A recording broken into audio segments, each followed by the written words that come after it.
Marwadi university మంచి భవిష్యత్తు కోసం తెలుగు విద్యార్థులు ఇష్టపడే యూనివర్సిటీ. కాల్ 9059052378 9059052379.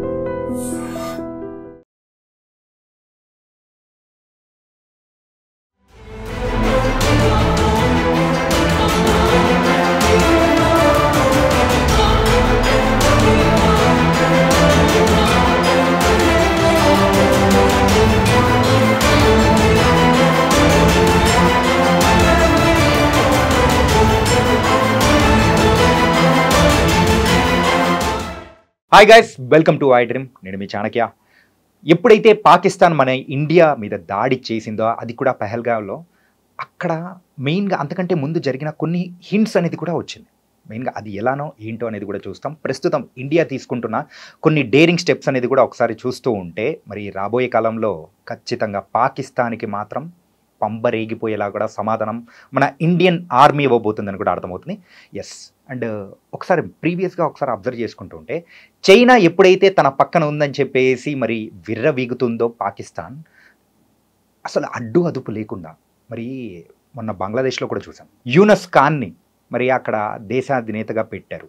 మరి ఆ తర్వాత మన ఇండియా మెయిన్గా బెంగాల్లో జరుగుతున్న సిచ్యువేషన్స్ కానీ, మెయిన్గా వక్ఫ్ బోర్డ్ బిల్ అనేది తీసుకొని వచ్చిన తర్వాత మెయిన్గా హిందూస్నే టార్గెట్ చేసుకొని చంపుతున్న విషయం అనేది కూడా ప్రతి ఒక్కరిని కదిలించింది. ఇది సరిపోలేదన్నట్టు కూడా ఇదే సరైన సమయం అని చెప్పేసిన తర్వాత పాకిస్తాన్ సైన్యాధ్యక్షుడు ఆసిఫ్ మునీర్ మరి బహిరంగంగా ప్రపంచమంతా చూస్తున్నప్పుడు కూడా ఆయన చెప్పాడు, హిందూస్ అంటే ఎంత ద్వేషం అనేది కూడా వాళ్ళ దేశంలో ఉన్న వాళ్ళకి ఎలా వెలగక్కుతున్నాడో, దాన్ని ఎంత వైడ్గా స్ప్రెడ్ చేస్తున్నారో అని చెప్పిన కొన్ని రోజులకే పెహల్గాంలో సుమారు 28 మందిని కూడా పొట్టన పెట్టుకుంది. మరి ఆ ఒక ఇన్సిడెంట్ జరిగిన తర్వాత మెయిన్గా నువ్వు హిందువా ముస్లింవా అని అడిగి మరి వాళ్ళని చంపారంటే దీన్ని ప్రతి ఒక్క ఇండియన్ కూడా ఖచ్చితంగా ఖండించాల్సిన అవసరం అనేది కూడా ఉంది. అండ్ లేటర్ మన ఇండియా తీసుకున్న యాక్షన్స్ ఇమ్మీడియట్గా అప్పుడు జరిగిన వెంటనే అక్కడికి వెళ్ళే వాటర్ని కూడా కట్ చేయాలి అని చెప్పేసి వాటర్ని ఆపేసింది. అండ్ ఎవ్వరు ఎక్స్పెక్ట్ చేయని విధంగా కూడా మరి అయితే వరదలను కూడా పాకిస్తాన్కి ఆ దెబ్బ ద్వారా రుచి చూపించింది. ఇక్కడ ఎవరైతే పాకిస్తాన్ నుంచి వచ్చారో ఆ వీసాలని కూడా వెంటనే వాళ్ళ దేశానికి ఇమీడియట్గా తిరిగి వెళ్ళిపోయాలని చెప్పేసి ఒక డెడ్ లైన్ అనేది కూడా ఇచ్చింది. ఇలాంటి అన్ని యాక్షన్ చూస్తూ ఉంటే మన ఆర్మీ ఏం చేయదా? ఒకప్పుడు పుల్వామాలో అటాక్ జరిగిన తర్వాత వెంటనే మన వాళ్ళు మరి సర్జికల్ స్ట్రైక్స్ అనేది కూడా చేశారు, వావ్ అని మనం చాలామంది అనుకున్నాం. కానీ ఇప్పుడు ఏంటి, ఇండియన్ ఆర్మీ ఏం చెయ్యదా, ఏం చేయట్లేదా అని చెప్పేసి చాలామంది అనుకుంటూ ఉంటారు. కానీ ఈసారి జరగబోయే దాడి మాత్రం ఖచ్చితంగా మరొకసారి మన ఇండియా మీద ఏదైనా దాడి జరిగితే వాళ్ళు కోలుకోలేని దెబ్బ తీసే విధంగా కూడా మన వాళ్ళు యాక్షన్స్ అనేది కూడా మరి నిరూపించేలా చేస్తూ ఉన్నారు. దాడి జరిగి 8 రోజులు అవుతుంది. మరి కేంద్ర ప్రభుత్వం అయితే తీసుకుంటున్న నిర్ణయాలు అయితే చాలా కఠినంగా ఉండబోతున్నాయి. మెయిన్గా ఈరోజు అయితే ప్రధాని మోడీ 2 మీటింగ్లు అటెండ్ చేశారు. Cabinet committee on security, cabinet committee on external affairs. మెయిన్గా ఈ 2 మీటింగ్లు జరిగిన తర్వాత చాలా కీలకమైన నిర్ణయాలు అనేది కూడా తీసుకున్నారు. ఆ కీలకమైన నిర్ణయాల్లో మెయిన్గా ఒకసారి అబ్జర్వ్ చేసుకుంటూ ఉంటే త్రివిధ దళాల అధిపతులు ఎవరైతే ఉన్నారో వాళ్ళ అందరూ కూడా అటెండ్ అయ్యారు. దాంతో పాటు రక్షణ మంత్రి మరి రాజ్నాథ్ సింగ్ కూడా ఆ మీటింగ్లో కీలకంగా ఉన్నారు. అజిత్ దోవల్ గారిని కూడా మెయిన్ ఎవరైతే సెక్యూరిటీ ఎక్స్టర్నల్ అఫైర్స్కి దానికి సంబంధించైనా కానీ ఉన్న ప్రతి ఒక్కరూ ఆ కీలకమైన సభ్యులతో ఆ మీటింగ్ అనేది కూడా అటెండ్ చేసిన తర్వాత కొన్ని కీలకమైన నిర్ణయాలు అనేది కూడా ప్రధాని మోడీ నుంచి కూడా వచ్చాయి. అదేంటంటే, సో దీని మీద మెయిన్గా పొలిటికల్ ప్రెషర్స్ కానీ ఇలాంటివి ఏమీ ఉండవు. ఫ్రీ హ్యాండ్ అనేది కూడా ఇస్తున్నాము. ఎప్పుడు ఎలా దాడి చేయాలి, ఎక్కడ దాడి చేయాలి ఏంటి అని చెప్పేసి ఒక ఫ్రీ హ్యాండ్ అనేది కూడా కంప్లీట్గా army, navy and air force అధిపతులకే ఇచ్చేశారు. మరి ఇప్పుడు దాడి చేసే ట్రిగర్ అంతా కంప్లీట్ ఇండియన్ ఆర్మీ చేతిలో ఉంది. అది ఎప్పుడు ఎలా జరుగుతుందా అనేది కూడా ప్రతి ఒక్కరం కూడా మనం ఎదురు చూస్తూ ఉన్నాము. పెహల్గాంలో జరిగిన దాడి తర్వాత మరి అయితే 6 టెర్రరిస్టులను కూడా మరి అయితే మన ఆర్మీ కూడా గుర్తుపట్టింది. అందులో మెయిన్గా 4 మెయిన్గా ప్రత్యక్షంగా వాళ్ళు పాల్గొంటే ఇంకో 2 మాత్రం హెల్పర్స్గా కూడా ఉన్నారు. మరోపక్క పహల్గాంలో హిందువులను అతి కిరాతకంగా మరి కాల్చి చంపిన ఉగ్రవాదుల కోసము అయితే ఆర్మీ తీవ్రంగా వేట అనేది కూడా కొనసాగిస్తుంది. అందులో 6 కూడా గుర్తుపట్టింది. 2 హెల్పర్లు, మెయిన్గా 4 మాత్రం ఆ ప్రత్యక్షంగా ఎవరైతే చంపారో ఆ 4 టెర్రరిస్టులు. పహల్గాంలో జరిగిన ఈ దాడి కంప్లీట్గా పాకిస్తాన్ సైన్యాధికారుల వాళ్ళ యొక్క కనుసన్నల్లోనే జరిగిందని మాత్రం క్లియర్గా మనకు అర్థమవుతుంది. పాకిస్తాన్కి సంబంధించిన వాడు కాదు, ఎవరో టెర్రరిస్టులు అని చెప్పేసి పాకిస్తాన్ వాళ్ళు చెప్తున్నా కానీ సో వాళ్ళ సైన్యంలోంచే వచ్చి చేస్తున్నారనేటప్పటికీ దీన్ని బట్టే అర్థమవుతుంది సో పాకిస్తాన్ యొక్క ఇన్వాల్వ్మెంట్ ఎంత ఉందా అనేది. ఈ మొత్తం ఆపరేషన్ పాకిస్తాన్ చీఫ్ ఆసిఫ్ మున్నీర్ కనుసన్నలోనే జరిగింది.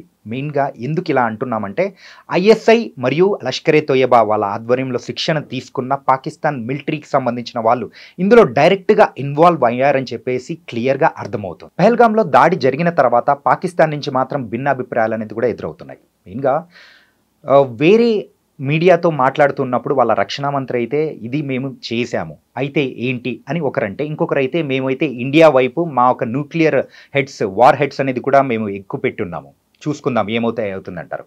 ఎందుకు ఇలా ప్రగల్భాలు పలుకుతుందో కూడా అర్థం కావట్లేదు. అంటే వాళ్ళ వెనకల చైనా ఉందని చెప్పేసి ఆ ధైర్యమా? చివరికి వచ్చేటప్పటికి చైనా కూడా వాళ్ళ వెనకలు ఉండదని కూడా వాళ్ళకి ఇంకా అర్థం కావట్లేదు. పహల్గామ్లో జరిగిన దాడి తర్వాత పాకిస్తాన్ ఇప్పుడైతే బిక్కుమంటుంది. అంటే మెయిన్గా ఇండియా ఇప్పుడు ఎలాంటి స్టెప్స్ తీసుకుంటుందో, మరి వాళ్ళ మీద దాడి ఎలా జరుగుతుందని చెప్పేసి భయపడుతున్నారు. ఎందుకంటే పీఓకేలో ఎక్కడైతే ఆ లాంచ్ ప్యాడ్స్ ఉన్నాయో, ఉగ్రవాదులు ఎక్కడెక్కడే ఉంటారో అవన్నీ కంప్లీట్గా ఇండియన్ ఆర్మీ కూడా మార్క్ చేసింది. 48 స్థావరాలు అనేది కూడా వాళ్ళు గుర్తుపెట్టారు. మరి వీటిని ధ్వంసం చేస్తారా అనుకున్న తర్వాత పాకిస్తాన్ అక్కడున్న వాళ్ళని కూడా మొత్తం తరలించే ప్రయత్నాలు అనేది కూడా జరుగుతున్నాయని కూడా మనకు బయట వేరే దగ్గర నుంచి కూడా మీడియా ద్వారా కూడా మనం వింటూ ఉన్నాం. కానీ ఈసారి ఇండియన్ ఆర్మీ చేయబోయేది అంతకు మించి.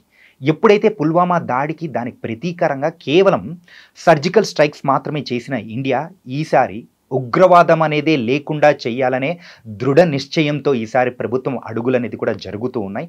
ఎప్పుడైనా కానీ షిమ్లా అగ్రిమెంట్ అనేది క్యాన్సిల్ చేస్తే అది వార్కి దారి తీసినట్టే అన్నట్టు కూడా ఉంటుంది.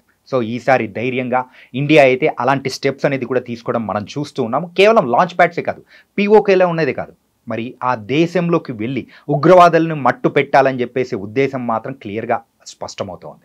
ఇంకొక పక్క అయితే మరి తాలిబాన్లతో మరి అయితే చర్చలు జరుగుతూ ఉన్నాయి. మరి ఆల్రెడీ పాకిస్తాన్ లోపల ఉన్న బెలుచిస్తాన్ నుంచి కూడా వాళ్ళకైతే రిటర్న్లో రిటాలియేషన్ అనేది కూడా ఎదురవుతుంది.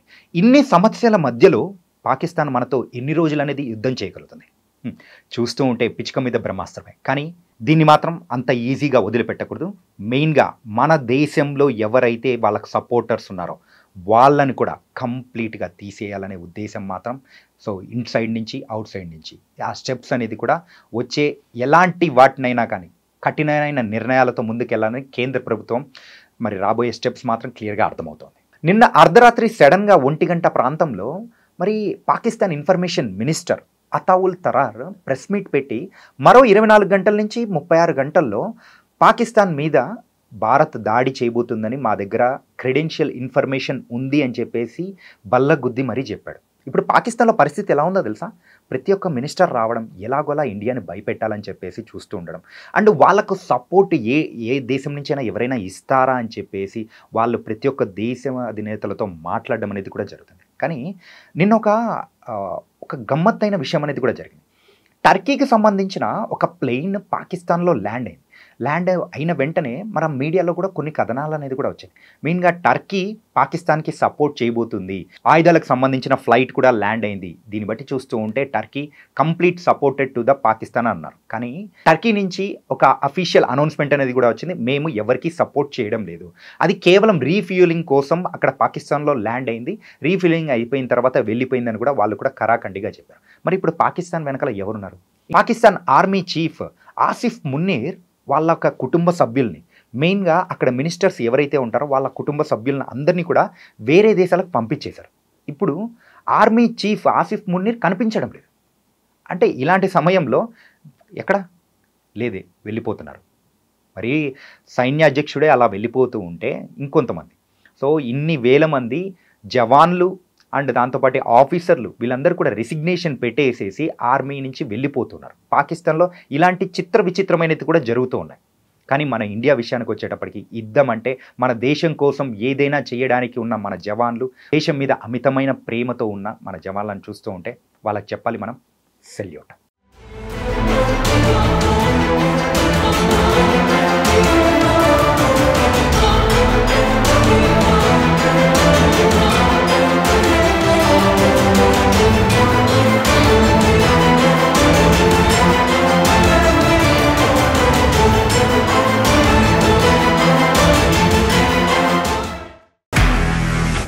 నిజంగా ప్రస్తుతం ఉన్నటువంటి సమాజం దేనికి ప్రయారిటీ ఇస్తుంది? ఆర్థిక సంబంధాల చుట్టూ మాత్రమే తిరుగుతోంది. మళ్ళీ ఎన్నికలంగానే చాలా విరక్తి కలుగుతాను. మంచి అనిపిస్తుంది కదా, లేడీస్ కూడా ఛాలెంజింగ్ జాబ్స్ చేసినప్పుడు చాలా బాగుంటది. ట్రాఫిక్ అసిస్టెంట్స్ గా నియమించిన ట్రాన్స్జెండర్స్ అందరితో సాల్యూట్ చేయించుకుంటున్నారు. ఫుడ్ డెలివరీ ఇవ్వటానికి వెళ్ళినటువంటి డెలివరీ బాయ్ అనిల్ పై కళ్ళ ముందు పెళ్ళండి